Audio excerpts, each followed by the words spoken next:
नमस्कार दोस्तों, आज मैं आपको महाविद्या तारा जगत जननी मैया के विषय में बताने जा रहा हूँ।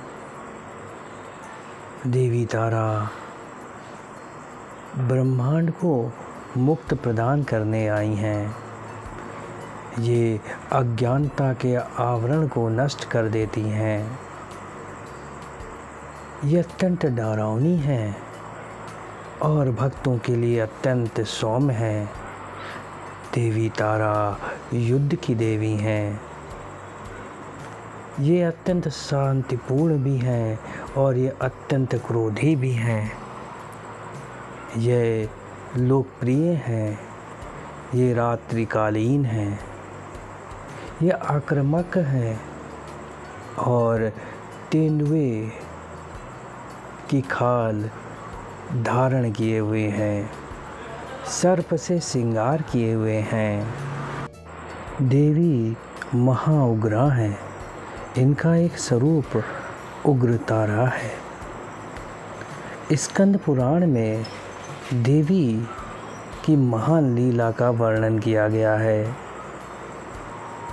कहते हैं, असुरों से युद्ध करने का जो देवी ने कौशल दिखाया वह अत्यंत अद्भुत था। युद्ध के दौरान माता तारा ने बालासुर और उनके योद्धाओं का सिर काट दिया, जिसके बाद वह अत्यंत रोष में भर गईं और रक्त से सिरों को खेलने लगीं और इधर उधर फेंकने लगी। उग्र तारा की ये स्थिति और ये भयानक दृश्य देखकर देवता भी कांपने लगे तथा विजय जय घोष से वह सारे ब्रह्मांड को भयभीत और उद्घोष करने लगी। तब देवताओं ने भगवान शिव से मदद के लिए प्रार्थना की। परिणाम स्वरूप भगवान शिव ने एक शिशु का रूप धारण कर मैदान में चले गए, जहां वह युद्ध हो देवी द्वारा किया गया था, जहां वह रक्तपात हुआ था। वह शिव का रूप धारण कर वहां पहुँचे और माता के लिए रोने लगे। देवी तारा का तब मातृत्व इसने जागृत हो गया और देवी ने भगवान शिव को शिशु रूप में गोद में उठाकर स्तनपान कराने लगी। जैसे ही उन्होंने स्तनपान कराया, वह अपना क्रोध भूल गईं और ममत्व की भावना से प्रेम करने लगी और मधुर रस में प्रकट हो गईं। इसी से देवी को जगत माता की उपाधि प्राप्त हुई। कहते हैं, देवी की माँ रूप में जो भी उपासना करता है उससे वह अत्यंत शीघ्र ही प्रसन्न हो जाती हैं। देवी नीलवर्णा है और ज्ञान की स्वरूपा हैं। वह अपने भक्त पर अति शीघ्र प्रसन्न होती हैं, लेकिन वह वरदान देने में अत्यंत चतुर हैं। वह अपने पुत्र की रक्षा अर्थात अपने भक्तों की, अपने साधकों की रक्षा के लिए सदैव तत्पर रहती हैं। साधक एक बार देवी को भूल सकता है, लेकिन माता अपने पुत्र को कभी नहीं भूलती हैं। कहते हैं कि यदि आप घोर परिस्थिति या घोर संकट में फंसे हुए हैं, उस समय आप देवी की प्रतिमा अपने आँखों के सामने लाइए और देवी का मन में ध्यान कीजिए और उनसे जो प्रार्थना है वह करिए। यदि आपका मन सात्विक है, आपकी प्रार्थना सात्विक है, तो वह मात्र एक दिन में पूर्ण हो जाएगी।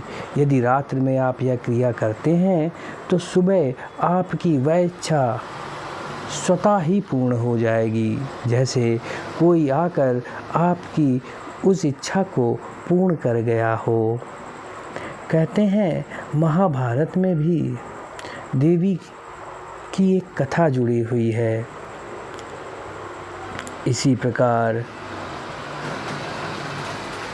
समुद्र मंथन के समय जब अमृत को लेकर देवताओं और असुरों के बीच क्रियाकलाप हो रहा था, उस समय वासुकी नाग के मुख के द्वारा भयंकर विष निकल रहा था। इसी तरीके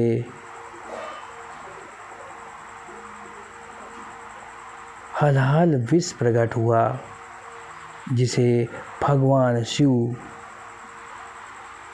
ने धारण कर लिया, क्योंकि उस हलाहल विष के कारण पूरा जगत व्याप्त हो गया था। सभी जीव जंतु मृत्यु को प्राप्त हो रहे थे। तब भगवान शिव ने उस हलाहल विष को पान कर योग द्वारा अपने गले में ही रोक लिया, जिसके कारण उनका गला नीला पड़ गया और वे नीलकंठ की उपाधि से अलंकृत हुए।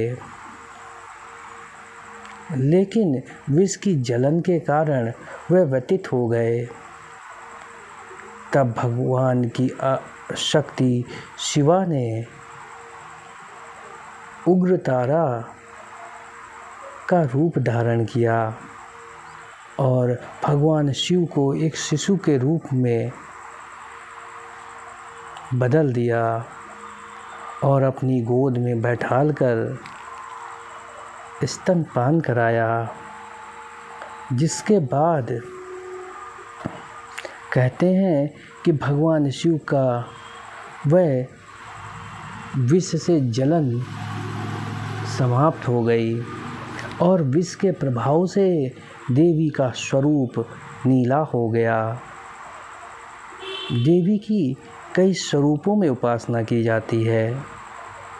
देवी महासरस्वती हैं, देवी अघोर सरस्वती हैं, देवी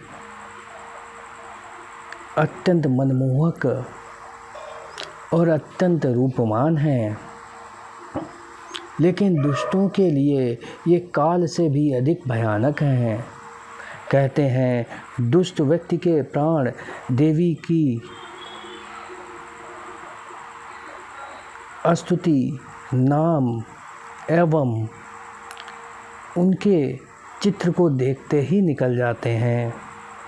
देवी यदि कुपित हो जाती हैं तो सर्वस्व नष्ट कर देती हैं।